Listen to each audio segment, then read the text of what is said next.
Assalamualaikum warahmatullahi wabarakatuh. Perkenalkan, saya Suwandi Mursalim dari kelas akuntansi A dengan NIM 90400121011.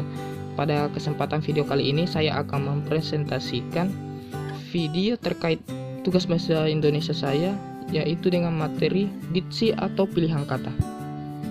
Diksi atau pilihan kata, maksudnya kita memilih kata yang tepat untuk menyatakan ide atau gagasan. Pilihan kata merupakan unsur yang sangat penting karena bahasa terjadi dari kata-kata. Kata-kata ini membentuk kelompok kata, kalimat, ataupun wacana berdasarkan kaidah bahasa yang bersangkutan. Setiap kata terdiri atas dua aspek, yaitu bentuk dan makna. Bentuk merupakan sesuatu yang dapat diindrai, dilihat, atau didengar. Makna merupakan sesuatu yang dapat menimbulkan reaksi dalam pikiran kita karena rangsangan bentuk. Penggunaan kata. Kita harus memperhatikan pemakaian kata dan kaidah bahasa yang berlaku pada bahasa yang kita gunakan untuk dapat menghasilkan penggunaan berbahasa yang baik, benar, dan cermat. Dalam penggunaan kata yang terdiri atas bentuk dan makna, kita harus mempertimbangkan berbagai faktor di luar kebahasaan. Faktor tersebut sangat berpengaruh pada penggunaan kata karena kata merupakan tempat menampung ide atau gagasan. Berdasarkan hal tersebut, untuk menyatakan gagasan atau ide, kita memerlukan ketepatan kata yang mengandung gagasan atau ide yang kita sampaikan. Kesesuaian kata dengan situasi bicara dengan kondisi pendengar atau pembaca. Ketepatan pemilihan kata. Hal-hal yang harus diperhatikan dalam pemilihan atau penggunaan kata yaitu kata yang bermakna denotatif dan konotatif. Yang kedua, kata yang bermakna sama dan hampir sama. Ketiga, kata yang umum dan kata khusus. Keempat, kata yang mengalami perubahan makna. Kelima, kata dengan ejaan yang mirip. Keenam, kata ciptaan sendiri. Ketujuh, kata ungkapan atau idiom.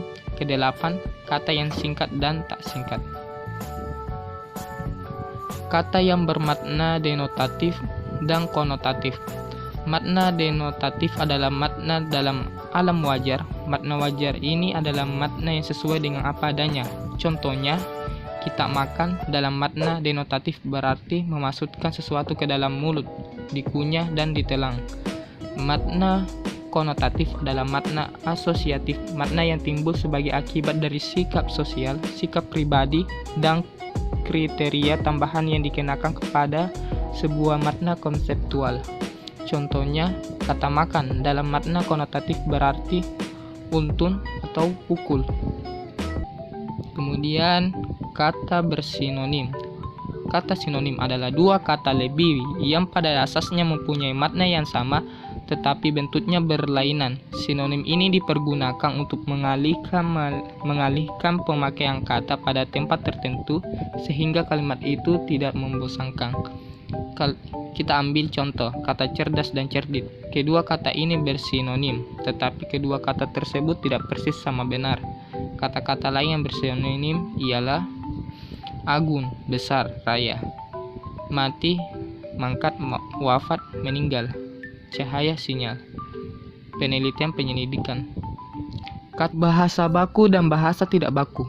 Bahasa baku adalah suatu ragam penggunaan bahasa yang dilembagakan dan diakui oleh sebagian besar warga masyarakat pemakainya sebagai bahasa resmi. Sedangkan bahasa tidak baku adalah suatu ragam penggunaan bahasa yang tidak dilembagakan dan ditandai oleh ciri-ciri yang menyimpan dari aturan bahasa yang baku. Kesesuaian pilihan kata. Ada hal yang harus diperhatikan dalam penggunaan kesesuaian pilihan kata. Yang pertama, dalam situasi resmi kita gunakan kata-kata baku. Dalam situasi umum kita gunakan kata-kata umum. Dalam situasi khusus kita gunakan kata-kata khusus. Lalu, kata-kata yang bersifat ilmiah tidak harus berbahasa asing. Bahasa lisan berbeda dengan bahasa tulisan. Hindari pemakaian kata-kata yang kurang efektif.